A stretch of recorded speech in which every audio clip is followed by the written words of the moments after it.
안녕하십니까. 신인근의 군사TV 디펜스 브리핑입니다. 오늘도 역시 아주 중요한 군사 안보 국방 무기 관련한 소식 간추려서 브리핑 해드리겠는데요. 자, 우리 한국 해군 대전함, 대구급 호위함 오번함이죠. 대전함 진수했다는 소식 다 보셨을 텐데 대전함에 특별한 게 있습니다. 그리고 인도네시아가 정말 이런 나쁜 짓을 하고 있는데 제가 조금 더 강한 어조를 하려고 하다가 그냥 참았습니다. 보겠습니다. 자국 잠수함 침몰 사고를 한국 책임으로 몰아가고 있는 인도네시아가 잠수함 사고 직후 해당 사고를 명분으로 의회에 신형 잠수함 3척 도입을 요구하고 나섰습니다. 기존의 계약이 체결되었던 한국조선소는 배제됐습니다. 잠수함 창정비 기한을 넘기고 무리하게 운용하다가 승조원 전원이 사망한 참극이 발생했던 인도네시아가 사고 직후 의회에 신형 잠수함과 잠수함 구조함 도입을 위한 예산을 요구한 사실이 밝혀졌습니다. 자카르타 타임즈와 아시안 디펜스 저널 보도에 따르면 인도네시아 해군 무함마드 알리 계획 및 예산 담당 참모부장은 신형 잠수함과 구조함 조달을 위해 노력 중이며 최근 예산안을 국방부에 제출했다라고 밝혔습니다. 인도네시아는 필요하면 한국의 수중 구조 전력을 지원해 주겠다라는 한국 측의 제안은 무시하고 싱가포르 등 해외 업체와 잠수함 인양 등 후속 대책을 준비 중인데요. 이번에 이른 잠수함 전력을 대체하기 위한 신형 잠수함 3척 도입 사업도 여론을 등에 업고 급물살을 타는 모양새입니다. 인도네시아 해군은 현재 3척의 신형 잠수함 도입을 위한 프랑스 나발그룹, 독일 티센크루프 마린 엔지니어링 측과 접촉해 협상 중이다 라고 밝혔는데요. 문제는 인도네시아가 지난 2019년 4월 우리 대우조선해양 측과 나가파사급 잠수함 3척 추가 도입 계약을 체결해 놓고 계약금 1,600억 원을 2년째 지급 거부하며 사실상 계약 파기 수순을 밟고 있다는 것입니다. 인도네시아는 프랑스 나발그룹의 스콜펜급, 독일 티센그룹 마린 엔지니어링의 212급을 도입 대상으로 놓고 협상을 진행 중인데요. KFX부터 잠수함에 이르기까지 한국을 완전히 호구 취급하며 갑질을 일삼고 있는 인도네시아. 도대체 문정부의 어떤 약점을 잡았기에 이렇게까지 안면 몰수 행보를 보일 수 있는지 모르겠습니다. 자, 인도네시아 잠수함 209급 초기형 잠수함 이거 사고 나서 정말 참 안타까운데요. 제가 사실 이 대우조선해양에서 직접 보았던 잠수함이기 때문에 더 좀 마음이 좀 착잡합니다. 그런데 이 잠수함 그 침몰 사고로 인해서 직접 자신들이 구조할 수 없고 싱가포르에서 오고 이러니까 왜 우리는 잠수함 구조함이 없냐 이제 이런 여론이 또 탄력을 받게 되죠. 당연히. 그래서 잠수함 구조함 도입 사업 바로 스타트. 또 이 잠수함이 너무 노후됐으니까 지금 이렇게 오래된 거 쓰는 거 아니냐 해서 계속 진행되어 왔던 잠수함 도입 사업이 지지부진했던 거 그거 급물살 이렇게 해서 어쩌면 이 인도네시아 해군이 뭔가 좀 사업을 빨리 가게 하는 그런 계기가 되지 않았냐라는 생각을 해볼 수 있는데 그런 차원에서 지금 인도네시아의 야권 그리고 인터넷 게시판 이런 데서는 정부 해군 니네들이 혹시 이제 이런 그런 의혹도 제기되고 있어요. 왜냐? 뭐든지 사고가 발생하고 하면 최대 수혜자가 바로 범인일 가능성이 높다. 이건 아주 기본 중에 기본이죠. 그래서 이거 혹시 이제 이런 게 나오는데 저는 거기까지 생각하고 싶지도 않고 그럴 리도 없다고 생각하는데 아무튼 우리 대우조선해양하고 3척의 나가파사급 잠수함 계약 체결해서 이미 납품했습니다. 그리고 그거 계약 체결할 때 이거 좋으면 앞으로 6척 더 하겠다 해서 두 번째 사업 또 두 번째 4번, 5번, 6번 함 계약을 또 2019년에 체결했어요. 계약금 1,600억 아직도 안 주고 있고 뭉개고 미기적 하다가 그 사이에 프랑스 나발그룹 스콜펜 한다 저거 작년에 제가 계속 말씀을 드렸었죠. 그렇게 하다가 지금 이 인도네시아 자신들의 잠수함 사고 이거 대우조선해양 니들이 창정비했는데 이거 혹시 니들 잘못한 거 아니야? 이제 이런 쪽으로 여론을 슬 분위기를 잡아가고 있죠.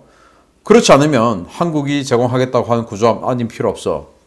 그리고 아예 이 차기 잠수함 도입하는데 한국 지금 계약금을 줘놨는데 계약을 체결했는데 계약금을 안 주고 그거 무시. 이거 지금 한국을 도대체 뭘로 보는 것인지. 그리고 이제 프랑스 나발의 스콜펜 그리고 독일 티센크루프 마린 엔지니어링의 212, 과거 이제 하대배죠. 사실 뭐 212나 스콜펜이 이 대우조선해양에서 만든 DSME 1400보다 성능 더 훨씬 좋은 거는 맞습니다. 제가 인도네시아 해군 참모총장이라면 저는 돈이 좀 더 들어도 당연히 저는 212나 스콜펜 하겠습니다. 이거 맞아요.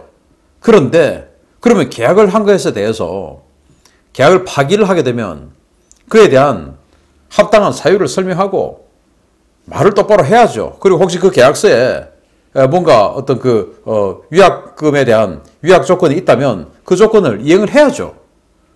그게 바로 정상적인 신뢰받는 국가, 또 신뢰받는 기업, 신뢰받는 개인 아니겠습니까? 근데 여기 뭡니까 이거 도대체?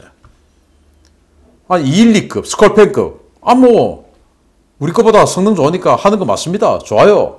그런데 이런 식으로 우리를 물먹이고 KFX도 마찬가지고 도대체 우리가 여기 뭐 국방장관 따위가 오기만 하면 그냥 우리 대통령 만나고 무슨 우리가 약점이 잡혔길래 제가 이번 주에 한국군 무기 대백과 시간에 공군 무기로 CN235 수송기를 할 거거든요. 그 CN235 중에서 상당수가 원래는 스페인에서 만들었는데 이 인도네시아에서도 생산했습니다. 그걸 또 우리가 지금 많이 가져왔는데 이때 이제 비자금 의혹이 있었어요. 수천억 원이 이제 뭐 사라졌다 이제 이런 의혹이 있는데 혹시 그런 것들이 연장성산 아닌가라는 생각이 들어요. 왜? 그때 김대중 정부 때였거든요.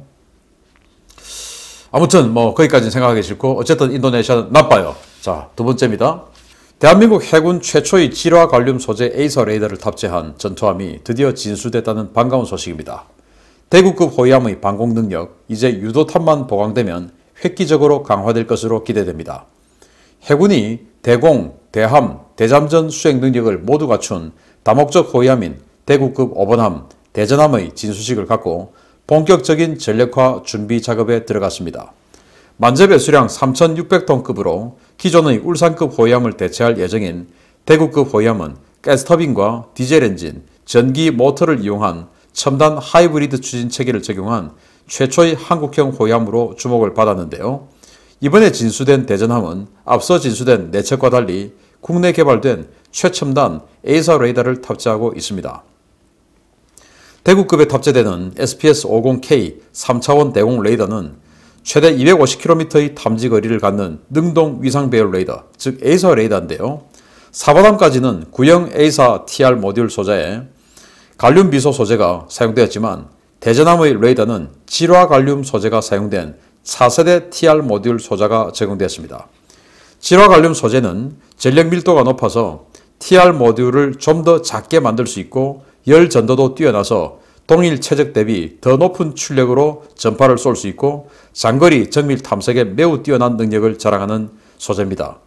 개량형 SPS-50K 레이더가 탑재된 대전함은 기존 대구급에 비해서 더 먼 거리를 더 정밀하게 탐색할 수 있는 성능을 갖추게 됐는데요. 강력한 눈을 갖춘 대전함, 이제 이에 걸맞는 펀치만 갖추면 강력한 방공 능력을 갖춘 고성능 호위함이 될 수 있을 것으로 기대됩니다. 참 잘생겼어요. 그죠? 자, 여기 이 레이더입니다. 이 레이더인데, 기존 대구급 4번함까지는 질화 갈륨이 아니고 갈륨 비소예요. 지금 현재 우리 한국 이지스함들이 쓰고 있는 이지스 레이더 다 갈륨 비소입니다. 이지스 배치 2 그것도 갈륨 비소입니다. 왜냐 스파이1 레이더가 다 갈륨 비소이기 때문에. 그래서 지금 미국이 스파이 6 만들고 있지 않습니까? AMDR 그거는 질화 갈륨입니다. 소재가 훨씬 더 좋아서 더 작은 같은 체적이면 더 많은 소자를 넣을 수 있어서 훨씬 더 먼 거리를 탐색할 수 있고 훨씬 많은 다목표 교전을 할 수가 있고 훨씬 정밀한 펜슬빔을 조사할 수 있어요. 아주 좋죠. 전투기로 치면 우리 지금 KFX 이 질화 갈륨입니다. 그리고 지금 F-16에 우리 업그레이드하죠. KF-16 거기에 들어가는 세이버 레이더 질화 갈륨입니다. 그리고 지금 F-15EX에 들어가는 그 LPG-82 레이더 그게 갈륨 비소입니다. 그래서 이 세이버 레이더보다 F-15EX에 들어가는 이 레이더가 훨씬 더 덩치가 크지만 그 큰 덩치만큼 F-16에 들어간 세이버 레이더보다 압도적인 성능을 발휘하지 못하는 이유가 갈륨비소 F15, 지라갈륨 F16 이 이후에 있습니다. 그러면 당연히 이 1번함부터 4번함까지가 지라갈륨이 아니고 갈륨비소였기 때문에 그걸 가지고 250km를 탐색하고 6개의 표적에 대해서 동시 교전을 할 수 있는 그런 능력이 있는 게 바로 이 대구급인데, 이게 이제 지라갈륨으로 바뀌었으니까 최소 300km 이상을 탐지할 수 있고 훨씬 더 많은 다목표 동시 교전 능력을 구현할 수 있을 것이다 라는 게 제 예상이에요.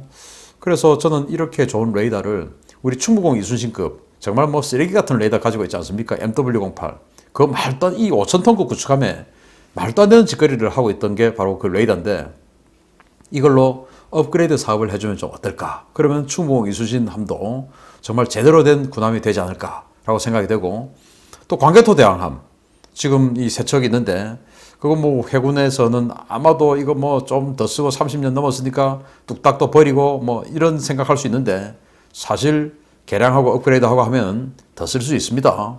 그 광개토 대왕함을 이 지라갈륨 소재의 이 레이더로 업그레이드 해주고 해서 이 VLS도 업그레이드하고 해서 훨씬 더 강력한 그런 군함으로 한 15년, 20년 더 쓰면 어떨까? 그렇게 해서 국가에 좀 자산 좀 아끼자 라는 생각을 또 해봅니다. 그리고 이제 조금 더 아쉬운 것이 이게 지금 한방향 레이더예요. 아니 레이더 지금 이 전체에 비해서 크게 비싼 게 아닌데 그냥 한 120도 각도로 3방향 3면 레이더로 하면 그냥 전방향 동시 탐색되는데, 이걸 한 방향으로 해서 돌리면은 이 돌아가는 회전할 때 사각지대가 생기지 않습니까? 그러면 양방향으로 하든지, 양방향으로 하면 이제 뒤에 이제 또 사각지대가 있으니까 여하튼 그런데, 아무튼 이걸 이제 안자급처럼 호주 안자급이 아주 허접한 레이더 달고 있다가 거기도 이제 양방향으로 하려고 하다가 뭐 기왕 하는 거 그냥 사방향으로 하자 해가지고 그 C8 레이더 얹었거든요. 그걸 사방향으로 해서 탑에다가 딱 올려놨어요. 안자급 아주 지금 멋있게 돼 있는데, 그런 식으로 안자급이 광개토 대왕하고 비슷한 덩치, 비슷한 시기에 만든 거 아닙니까? 우리도 충분히 그렇게 할 수 있어요. 그렇게 해야 됩니다. 우리보다 훨씬 더 부자인 호주도 하는데 우리 해군은 명품병, 새거병에 걸렸는지 좀 이 방송을 보고 우리 해군도 좀 그렇게 했으면 좋겠습니다. 아무튼 이렇게 좋은 레이더를 달아놓고 여기에 있는 대공 미사일이 불과 사정거리가 불과 20km에 불과한 해궁이에요. 해궁 16발 들어가는데, 저는 그래서 여기 VLS 좀 느리고 그렇게 해서 뭔가 좀 이 300km 이상을 아주 정밀 탐색할 수 있는 이 대공 레이더에 걸맞는 이 중장거리 요격 미사일을 장착을 한다면, 지금은 이제 초음속 넘어서 극초음속 시대니까 요격 기회를 더 많이 갖는 게 생존성에 더 유리하게 되겠죠. 그래서 그런 쪽으로 좀 갔으면 좋겠다. 그런데 야, 이 조그만 호위함에 이 중장거리 타격 능력을, 요격 능력을 가지면 중형구축함 KDDX 이런 거 사업 못 가는 거 아니야? 이런 거 하지 말고 KDDX도 대구급도 또 이지스도 뭐도 다 성능 좋으면 되지. 이거 일부러 성능 축소해가지고 KDDX 사업을 예산 따내는 걸 좀 용이하게 하고, KDDX 또 능력 억제해가지고 또 이지스 가는데 또 이런 거 하지 말자 라고 저는 강력하게 주장합니다. 마치겠습니다. 감사합니다.